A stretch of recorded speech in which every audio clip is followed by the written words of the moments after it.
தேவனுக்கு மகிமை உண்டாவதாக. சங்கீதம் 18ஆம் அதிகாரம் 31 முதல் 40 வரை. கர்த்தரை அல்லாமல் தேவன் யார்? நம்முடைய தேவனை அன்றி கன்மலையும் யார்? என்னை பலத்தால் இடைக்கட்டி என் வழியை செவைப்படுத்துகிறவர் தேவனே. அவர் என் கால்களை மான்களுடைய கால்களைப் போலாக்கி என்னுடைய உயர்தலங்களில் என்னை நிறுத்துகிறார்.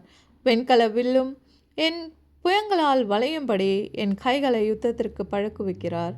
உம்முடைய இரட்சிப்பின் கேடகத்தையும் எனக்கு தந்தீர். உம்முடைய வலது கரம் என்னை தாங்குகிறது. உம்முடைய காருண்யம் என்னை பெரியவனாக்கும். என் கால்கள் வழுவாதபடிக்கு நான் நடக்கிற வழியை அகலமாக்கினீர். என் சத்துருக்களை பின்தொடர்ந்து அவர்களை பிடிப்பேன். அவர்களை நிர்மூலமாக்கும் வரைக்கும் திரும்பேன். அவர்கள் எழுந்திருக்க மாட்டாதபடிக்கு என் பாதங்களின் கீழ் விழத்தக்கதாக அவர்களை வெட்டினேன். யுத்தத்திற்கு நீர் என்னை பலத்தால் இடைக்கட்டி என் மேல் எழும்பினவர்களை என் கீழ் மடங்க பண்ணினீர். நான் என் பகைஞரை சங்கரிக்கும்படியாக என் சத்துருக்களின் பிடரியை எனக்கு ஒப்பு கொடுத்தீர். தேவனுடைய வாக்கியங்கள் நம் அனைவரையும் ஆசீர்வதிப்பதாக. ஆமென்.